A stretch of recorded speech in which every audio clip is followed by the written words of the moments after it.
The world, especially the dental world, lost a true legend when Betty McKaig passed away. To me, she wasn't Dr. McKaig, though. She was my Aunt Betty. She was my biggest fan, my friend, my mentor, and a leader who I looked up to and always will. For those of you who never met her, let me tell you something. Dr. McKaig defined the word trailblazer in the oral health profession. She was a precedent-setting woman and dentist who broke down barriers for future female leaders. She was the first female president of the North Carolina Dental Society, the first female president of the North Carolina State Board of Dental Examiners, and became the first female worldwide college president of the International College of Dentists. Not only was she a vibrant leader within the dental profession, but she thrived on empowering her students at the UNC Adams School of Dentistry and found it a joy to mentor emerging dental leaders as they navigated their career paths. On a personal level, Aunt Betty was living proof of what it means to be a strong female leader. Her self-awareness and self-assurance are both traits that I try to mimic. She taught me to show up as me, my authentic self, and I hope all of you will do the same. Aunt Betty gave me the countless hours of advice, both personally and professionally, and I am forever grateful for those deep conversations that push me out of my comfort zone. If she were here with us for the Betty R. McKaig Memorial Lecture Series, I know that she would inspire you just as much as she inspired me throughout my life. In fact, she would encourage all of you to be resilient, stay patient, learn from others, and show some grit. I'm a better person, I'm a better woman, and I'm a better leader because of Betty McKaig. My hope is that my aunt's trailblazing examples of leadership will live on forever, and that we will continue to draw inspiration from such a fabulous leader. Thank you so much. Good evening, everyone, and welcome to a very, very special webinar series right here live on the International College of Dentists Facebook page. For anyone that's joining us right now, this is streaming live. It will be available here to view later if you happen to not catch us while we're live, and also it will be archived on our website if you'd like to watch later. The ICD Online is a digital platform for college communications, providing greater outreach and engagement with fellows and the dental community worldwide through live and recorded webinars, videos, and other online content. ICD Online offers innovative means for connection, education, and research in an increasingly virtual world. This is the very first in a series named after our very dear Dr. Betty McKaig, the Betty McKaig Women Leadership Series webinars. This is an all-new series of programs that's dedicated to women leadership within the college and the dental profession, providing a platform for female leaders to speak about their experiences, challenges, opportunities, and contributions, as well as share leadership resources and information. We have a great panel today, and I'm going to go through and allow them to introduce themselves to you. Welcome, Dr. Martha Mutis.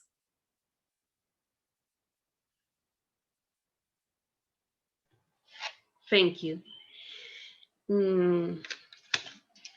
Currently, I am regent of Region 50 at Section 20 in the ICD, and also I am part of the Board of Trustees of the Hispanic Dental Association here in the United States.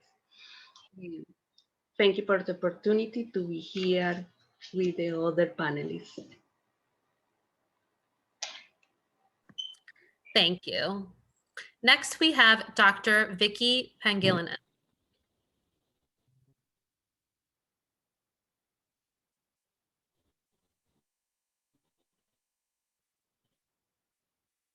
And I'm on my second term as president of ICD's Section 9. And I am a general dentist, and I hold private practice at the St. Luke's Medical Center, where I was past head for the last 7 years of the dentistry and oral surgery service. I'm honored and happy to be here and privileged to be part of the first webinar of the Betty McKaig Women Leadership Series. Thank you for having me. You are welcome. Our very own Chelsea Segren.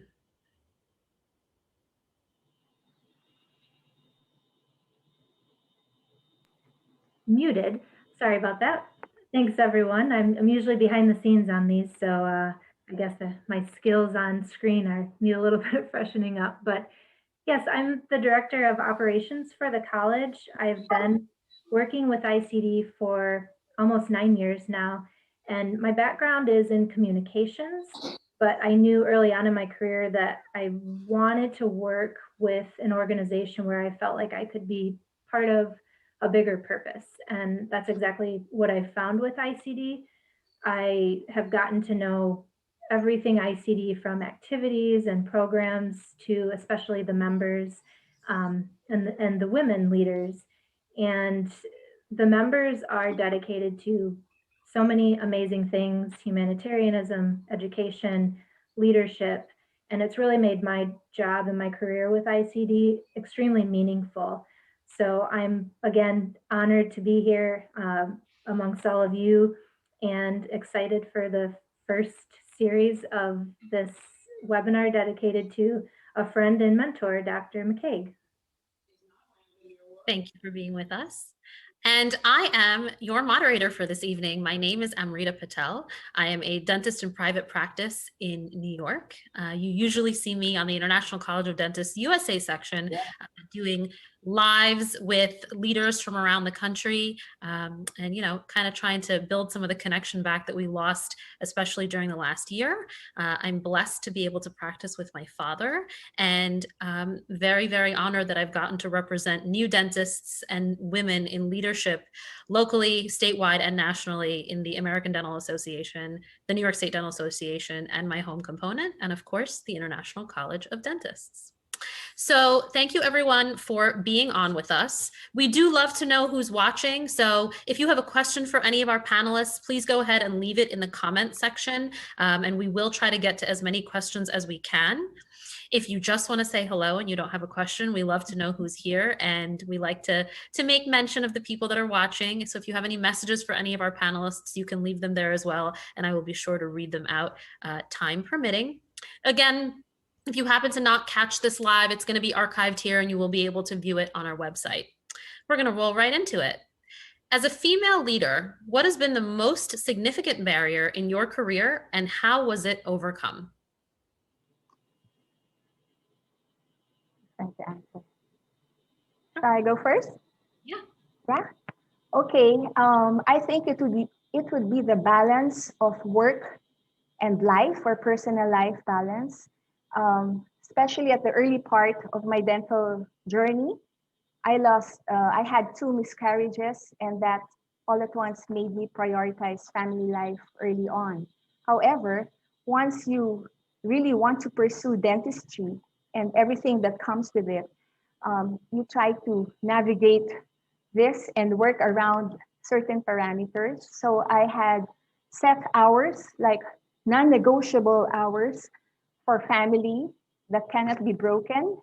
And around that time, I was busy working with dental organizations, chapters. I would do volunteer works and media, conceptualizing media ways to disseminate oral health.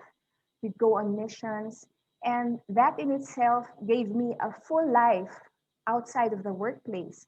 And that alone sort of gave me a positive energy that made me work harder as a dentist, trying to upgrade standards of care for patients, trying to get education, and trying to go with the trends of dentistry. So I think as you go on through your journey, you have to make choices that are difficult sometimes, but you reach certain points in your journey where it becomes easier and you can put in other passions that you have. Like I also have a passion for music, and I did that as well.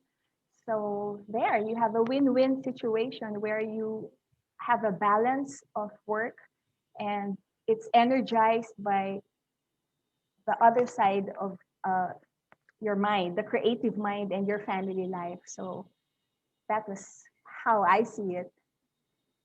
Dr. Pangilinan, you stole my exact answer for that question. In my mind, that is the very first thing that's come up for me personally and professionally, is the work-life balance. It's like everyone's goal to make that perfect, healthy balance of work and home life, but it's extremely difficult. And I think that, especially for women, it's difficult because it encompasses everything that we do. I mean, women carry so many important roles in society. We are expected to be strong leaders and build a sustainable career and, have wonderful parenting and caregiving skills and be great partners and maintain our health and our fitness and all of these things. And I think that plays sort of a big role in putting pressure on modern women to maintain all of these roles simultaneously. And just as you said, I'm just starting to expand my family and finding new reasons why the work-life balance is going to be more challenging.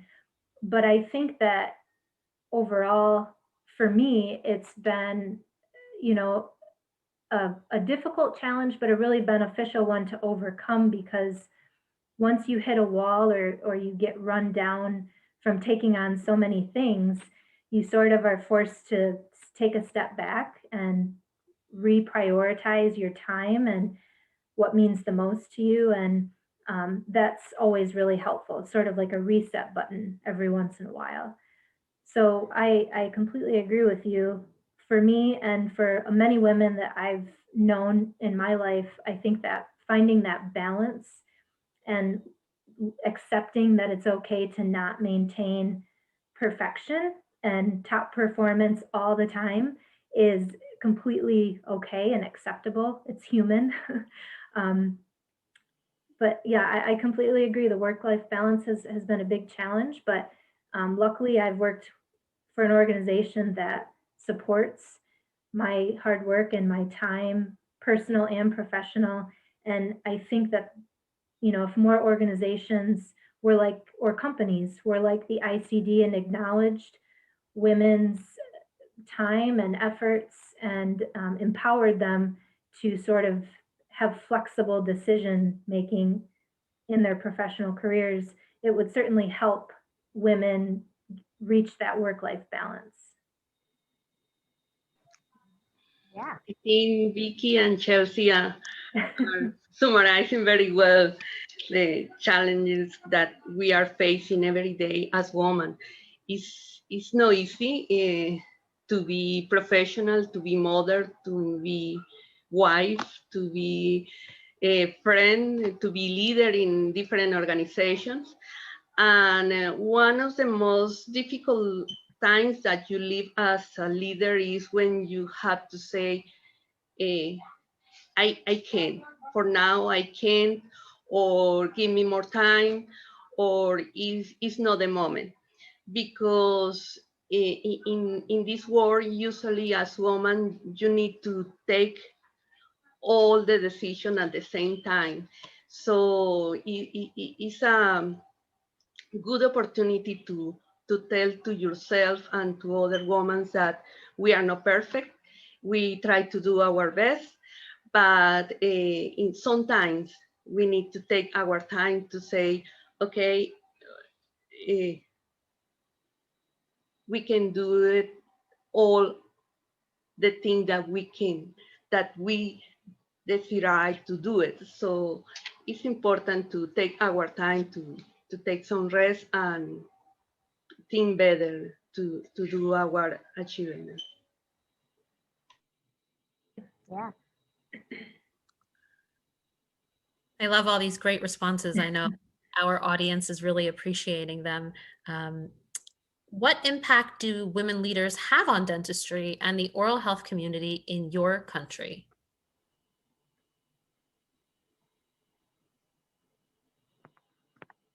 Shall I go first again?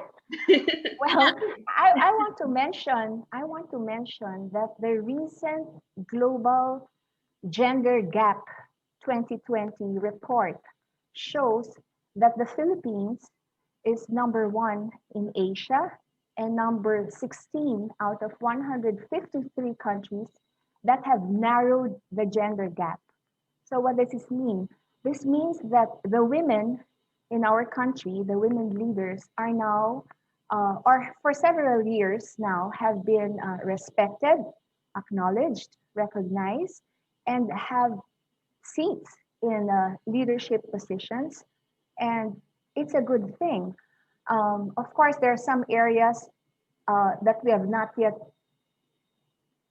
closely invaded, such as the cabinet and some decision-making policy systems in our country. But in health, in legal, economy, and even in education, women leaders are prominent.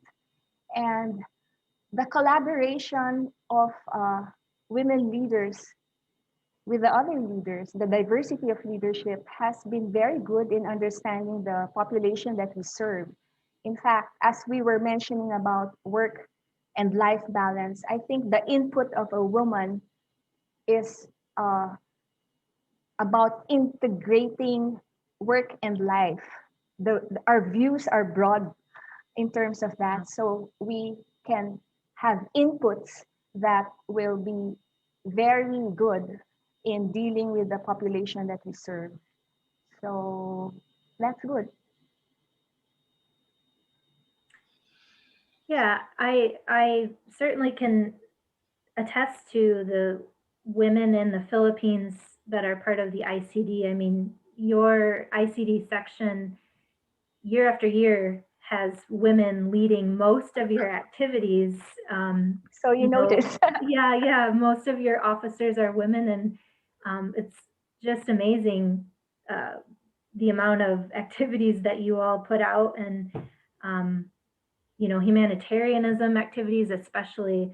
So we definitely want to recognize the Philippine section because that's a pretty prime example for women leaders in the ICD. And I'll speak to sort of women leadership and its impact within the ICD, which in turn impacts the overall global oral health profession. I've been able to observe women leaders at so many various levels with throughout my time with the ICD, and the one thing that they all have in common, whether they're the loudest voices in the room or not, is that women, ICD women, are leaders by example. They somehow are always able to roll up their sleeves and get their hands dirty and get the job done regardless of what it takes.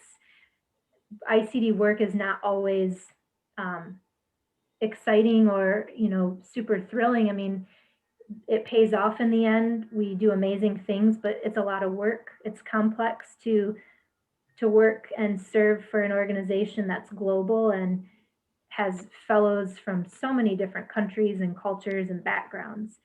And I've witnessed so many ICD women sort of just step up to the plate when they had to, and lead by example. And I'll just like to mention a few women, specifically at the international level.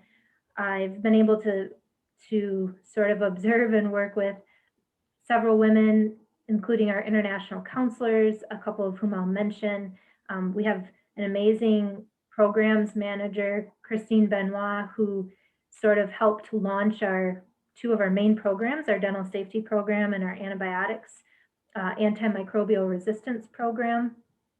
An extremely organized and enthusiastic woman. We have our other USA International Counselor, Margot Collada Norton, who was actually the first section president for the USA and helped launch our international scholarship program. And then we also have our other international counselor, Jackie Robinson from Australia, who has been a forefront leader in membership everything. She asks difficult questions every year about our membership around the world and really helps to break barriers to figure out what values members around the world seek and what we need to do to sort of stay relevant to our members and continue to grow and maintain our membership.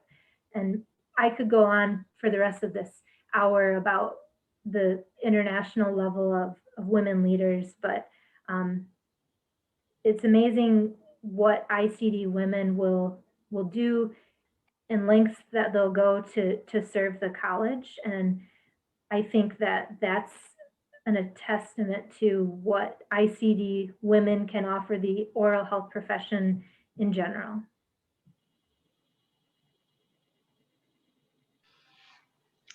Well,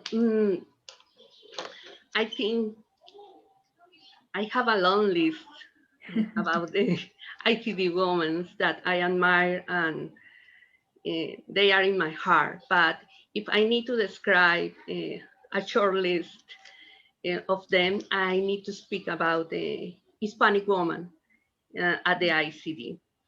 I have a good professor of life as Dr. Amarili Jacobo, Dr. Mercedes Mota, Luz Marina Aguirre, Dr. Margaret Culoda Norton. She's not Hispanic, but I admire her so much. Dr. Barbara Eutenio too. So I think every woman that crossed your path brings you a new learning in the life and in your professions.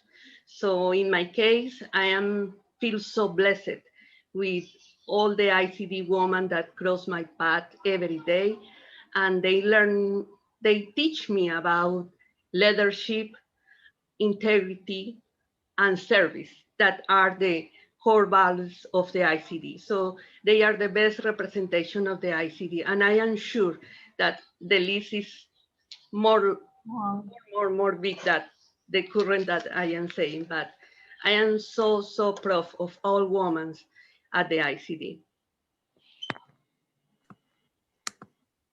I love hearing that. And I love hearing those stories of all the people that you've gotten to kind of work with, and some familiar names. Dr.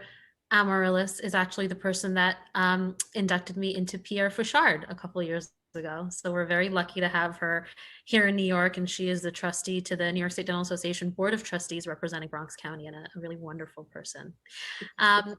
As a female leader, has the pandemic introduced any new barriers or limitations for you in your personal or professional life?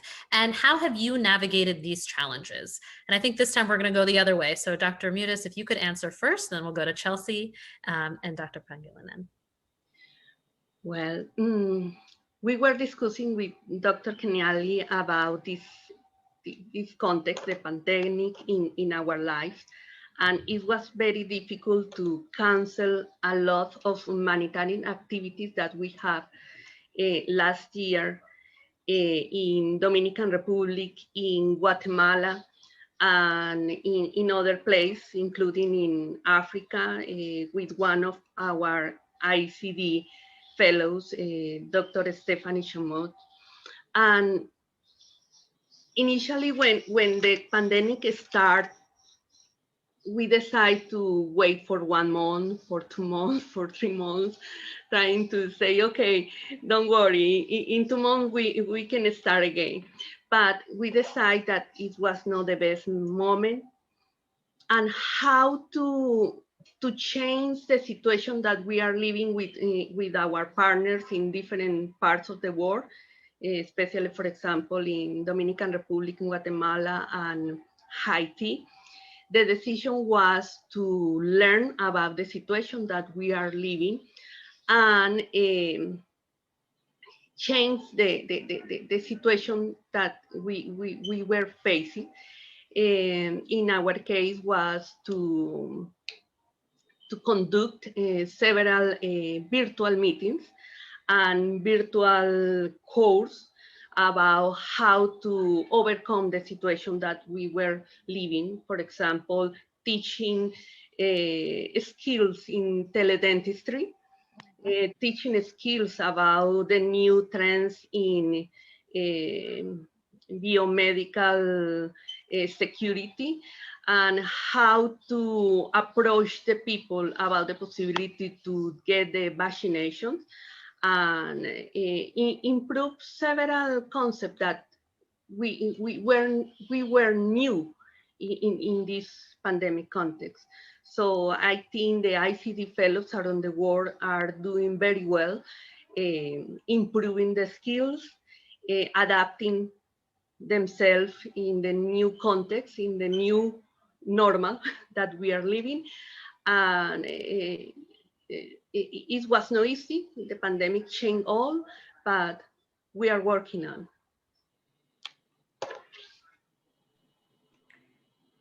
Yes, absolutely. I agree with Dr. Mutis. It's been a whirlwind of a past year for sure. Personally, I can say, and I think I might speak for many people, that one of the biggest challenges for me was to sort of get used to this transition to a remote work work from home situation. It kind of blurs the boundary between personal time and work time, because at home you typically have your computer or phone or direct instant accessibility to work at all times of the day. And I definitely found myself often checking emails and responding to work emails either really late or really early, typically outside of work hours. And especially with the ICD, you have fellows all around the world who could be emailing you at any time of day or night, depending on where they're at. So that was a bit of a transition, just sort of trying to find, a healthy boundary between work time and personal time, and making sure to not get burnt out from too much work time seeping into personal time. And then on the organizational side of that, absolutely, it was an opportunity for the ICD to adapt. And I think that we did really well. I think fellows and sections and ICD leaders did really well adapting. It sort of proved how adaptable we were to begin with. We had to change gears pretty quickly, like most other organizations and people did. And especially ICD Women, again, we're sort of leading a lot of these initiatives over the past years. Like Dr. Pangilinan earlier, you said women can bring a lot of different perspectives to the decision-making process. And I think that's really been proven in the pandemic. I mean, you need empathy, a certain level of empathy, to be able to handle situations during a crisis, we found out. And in this particular crisis, everyone around the world is affected. It's not just some people. In some way or another, everyone's been affected. And I think women leaders have really been able to bring a level of empathy and tenacity to sort of getting things done and doing it in an effective way that helps people. So ICD Women Leaders have really shown, how much tenacity they have in that venue. Thank you, Chelsea. I'd like to add to that as well. I'd like to share the story of Section 9, because this whole story is like the story of the pandemic and how we have overcome and navigated all the barriers. When we thought all our projects were shattered because we set goals in January 2020 when I was inducted, and come February and March, the lockdown happened. And when we were on lockdown, we were all at home. Clinics were closed, no transportation. It was very difficult. But then you start to think, will you be immobilized with the lockdown and stand still? Or will we try to make an effort to make a step, because it might work? And I am blessed to have a very honorable board that's very supportive, an advisory panel as well that supported me in wanting to initiate action in spite of the immobilization and the lockdown of the country or the city. And because of that, we were able to have an overwhelming response of fellows that were just pouring in terms of their generous time. They were doing teleconsultations for free. Some were doing research work just to equip the dentists because we were all closed. And to prepare to open our clinics, we had to make sure that our offices, our dental clinics were prepared in terms of the COVID crisis. We had to upgrade infection control and get some engineering issues done. And some of the fellows went into research for that. And there was an outpour of compassion, as you were mentioning, Chelsea. So a lot of humanitarian outreach programs happened.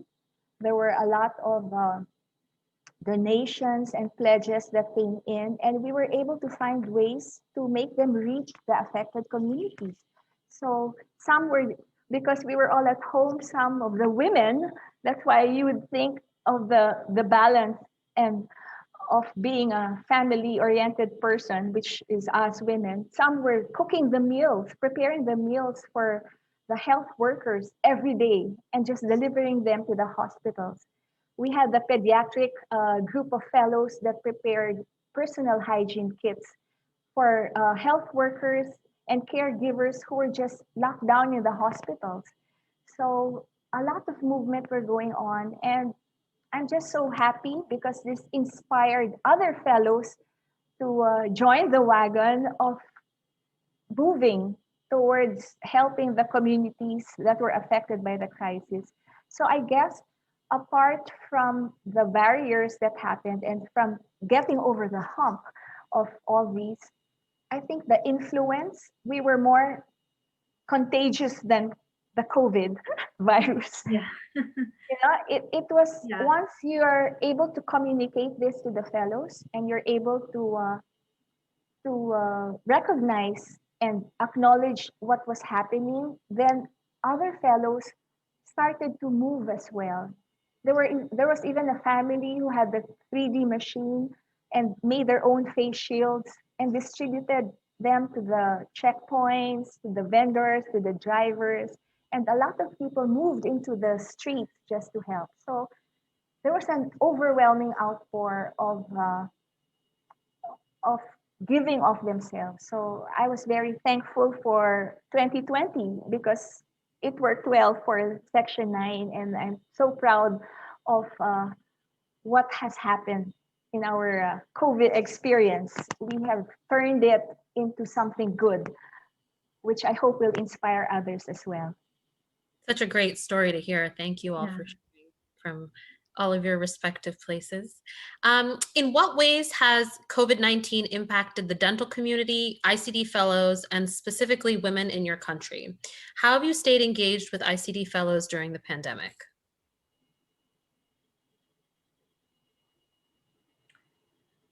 I can go first this time. Take my turn. COVID-19 has impacted everyone around the world. As I said previously, some of us much worse than others, and so many losses and close ones, family ones. Many fellows have had to close their practices for extended periods of time. The situation in the United States is progressing significantly from where we were even a few months ago. But it's very different in other parts of the world.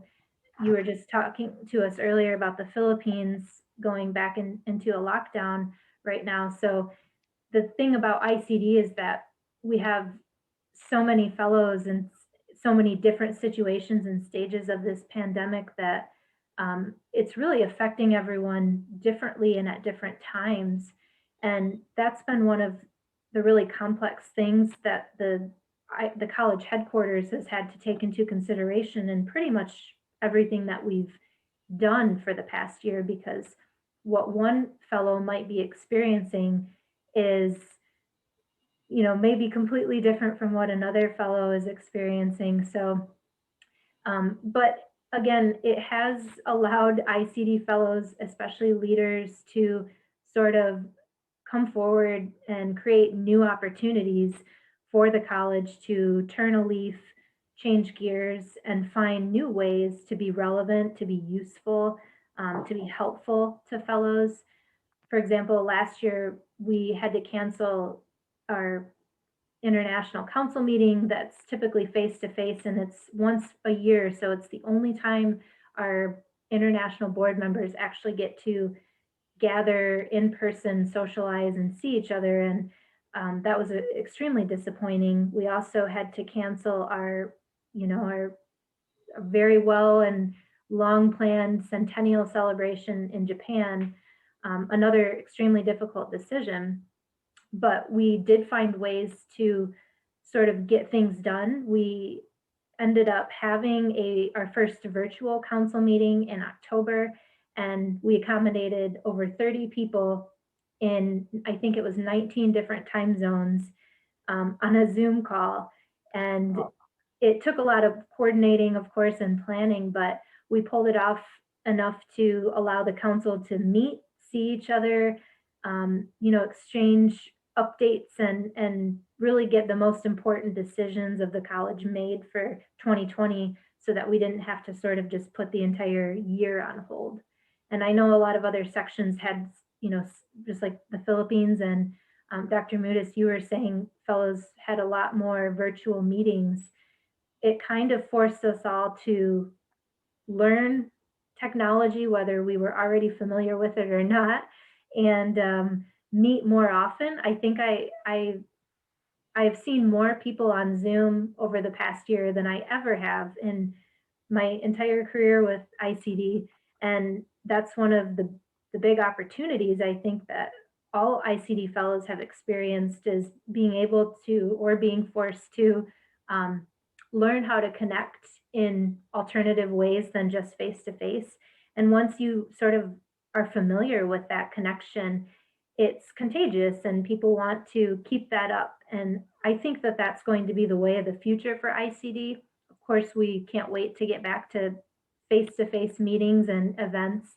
But I think that with that, we will also be able to hold on to our new sort of virtual connections and systems. And that's only going to make the ICD closer, and certainly connect fellows from all over the world in much more effective ways.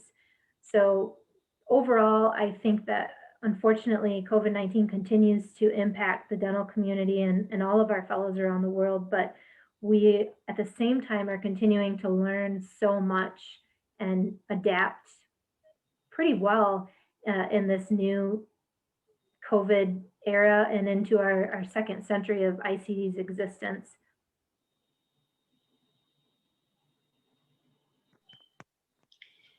I think one topic that we need to touch here is the ICD women in the teaching area. This current pandemic has affected them too much in different ways. And our dental schools around the world are facing achieving moments where our professors that usually work in community areas or in areas in outreach programs now are covering another skills and another areas in dental school that are new for them. So the work that they are doing to overcome all the situation that the dental school are facing is incredible. And I admire and honor them today. I am very proud of all professors in dental school that are doing their best for their students and for our professions in this current pandemic. I super agree with you, Dr. Martha. On that note, I'd want to mention that we had a forum on online teaching, our Section 9 had, where they gathered the educators, faculty members, and teachers, because the challenges, I cannot imagine how they could teach prosthodontics and endodontics virtually. So these are challenges that our teachers are facing, and it's true. I hats off to them for continuing to find ways to make this work in their schools, in their dental schools. And as Chelsea was saying, yes, it was a time and a year for all the virtual things to happen. And the world has become smaller because of technology. And we truly appreciate that the ICD International College has been reaching out to all the sections and connecting with us. And we are happy that the virtual and the online technology has allowed us to fellowship with one another.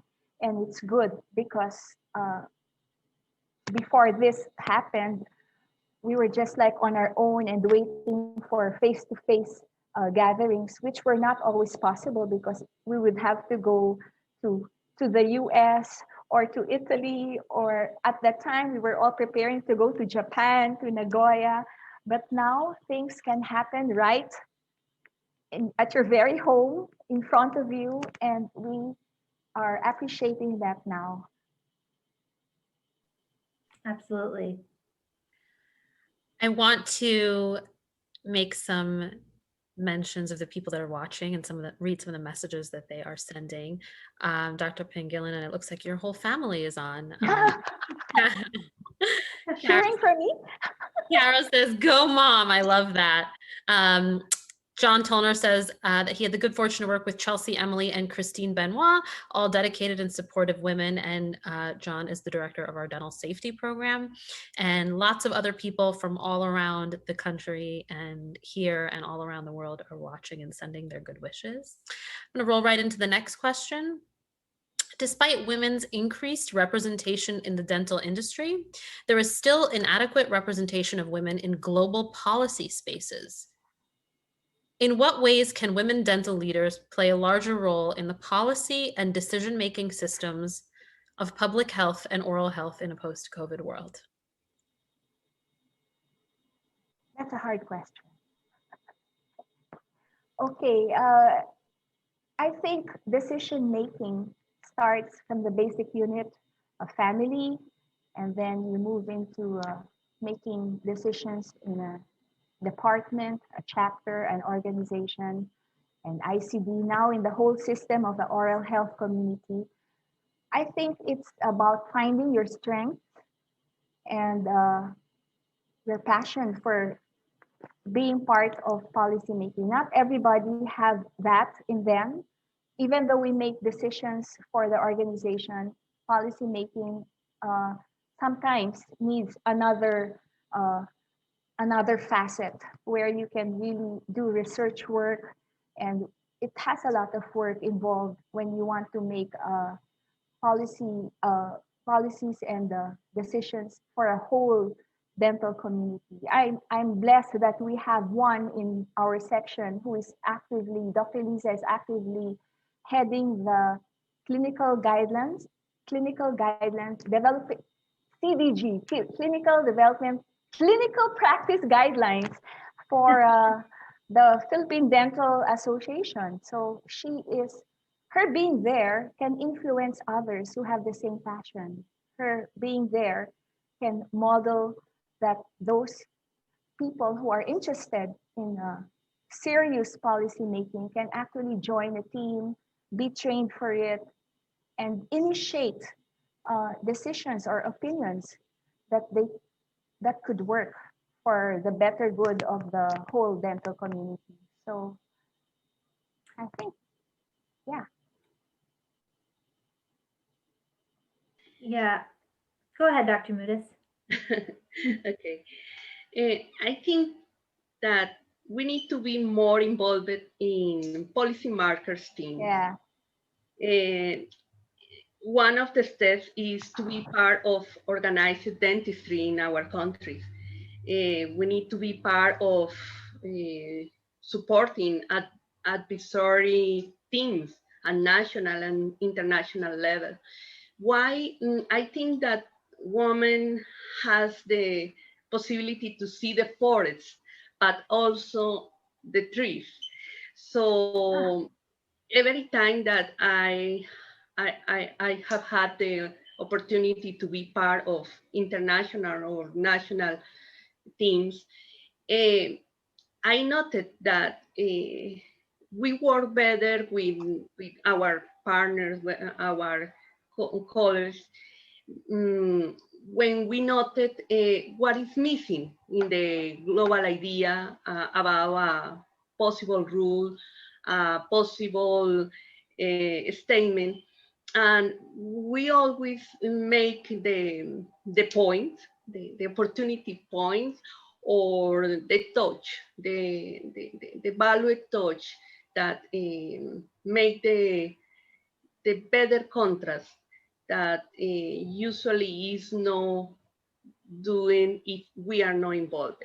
So I think we need to take a little time to be part of more advisory teams and help our professions to make to take better decisions and to propose better solutions for our vulnerable population and for our profession.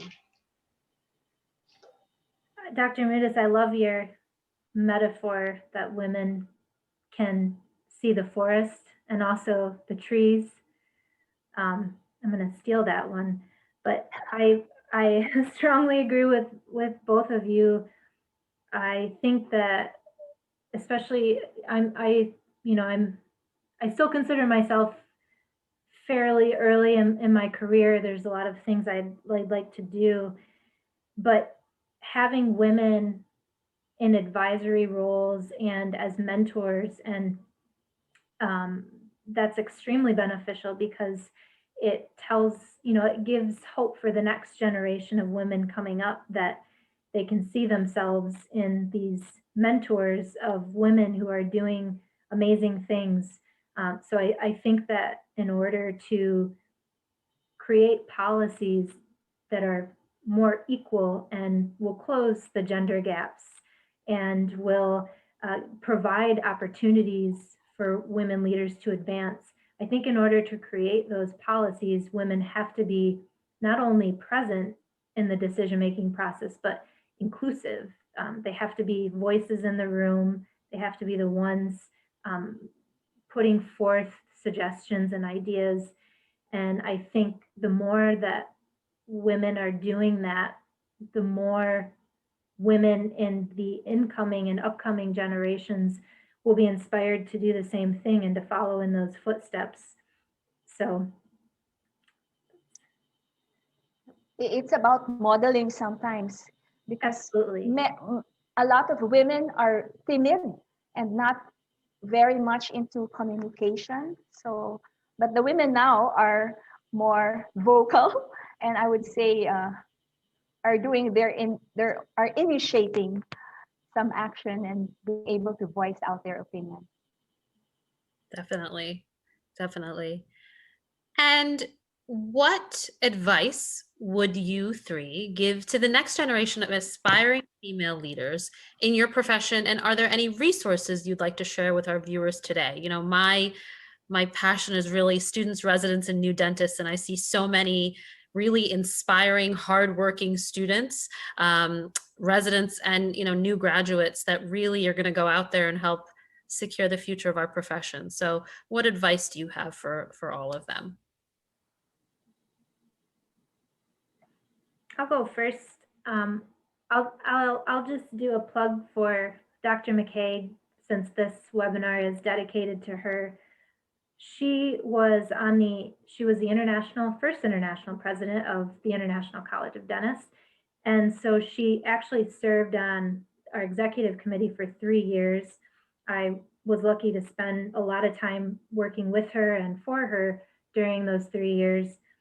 And during her presidential year, she would call me probably every other week to have what she referred to as brainstorming chats.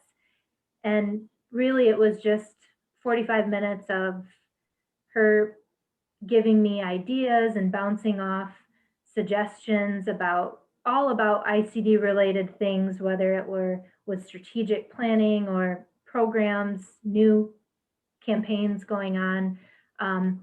But she really seeked my input and my feedback. And for an international president to regularly call me and want to be involved with me about what's going on was really beneficial for me. It told me that she really valued my input and considered me an equal contributor to the executive team.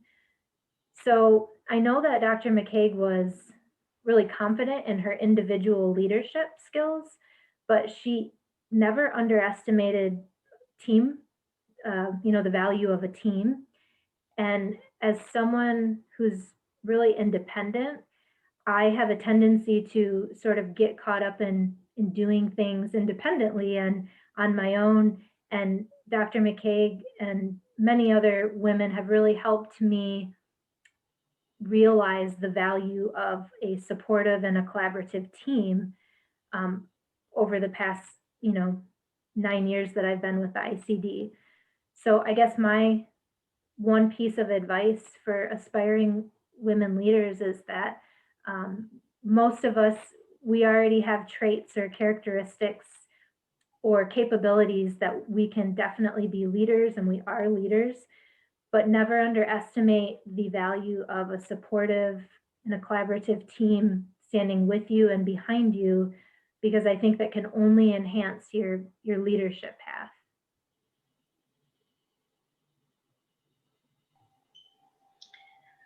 I think that we can improve the scope of our profession and overcome the gender gap that we are facing in dentistry,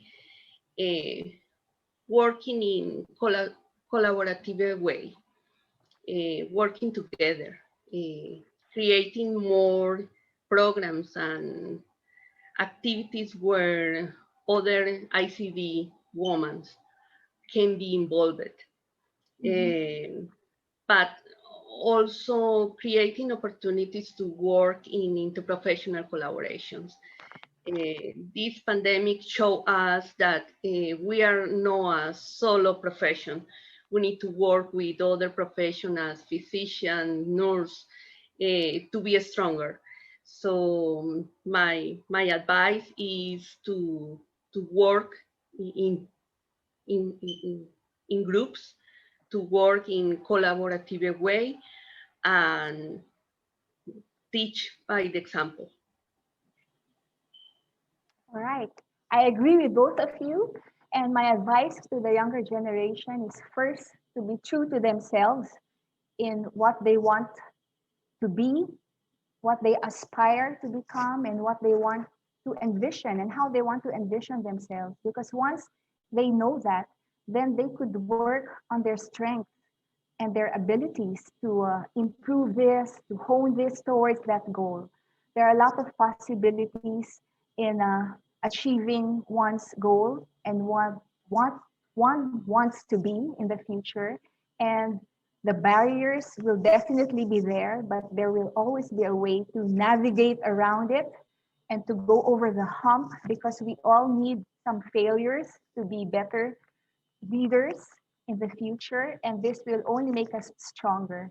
And yes, I agree that we have to model and inspire all the younger generation or the future dentists or people in ICD. We have to continue and never stop moving forward to inspire, to influence others, so that we could all reach our set goals in the future.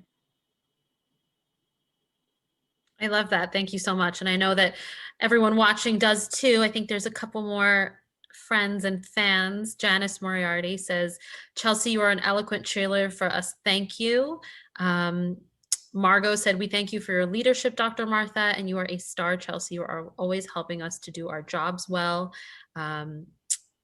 And I personally want to say that I know, through my journey in organized dentistry and in the ICD, the very strong women leaders that I was able to rely on, to bounce ideas off of, both in organized dentistry on the dental side, and all of our staff, all of our team who take all of our ideas and turn them into reality. So we come up with these thoughts and plans, and we turn around and say, you know, who's there to back us up? And it's our association staff every time. And so I want to make sure that anyone that's watching knows that there are great resources that you can rely on. There's lots of people that came before you, and frankly, at this point, before me, and I've got 3 of them here with me today, and they paved the path and helped to pave the path that we walk on, again, so that we can pass the torch off to everyone that's going to secure the future of our wonderful profession. I want to thank everyone for joining us today. I want to thank all 3 of you for taking the time out. It is 9 o'clock Eastern time here in New York. I know it's different times where you all are, but I want to thank you for taking time out. I know that this was really, really valuable, and I know that we honored Betty in the best way that we could, and we so wish she was still here with us to see this. Again, if anyone missed this, because it's not going to be live here in a couple minutes, it is going to be archived, and it's also going to be on our website. I also want to thank everyone that is watching again for joining us today. We look forward to seeing you all at the next ICD online event. You can access the recorded version of this webinar at www.icd.org under the Media Center. And of course, to help us continue to improve our webinars, please complete the brief survey that will appear on your screen shortly. We hope to see all of you soon in person. I want to wish all of you a good day. Hopefully. Yeah.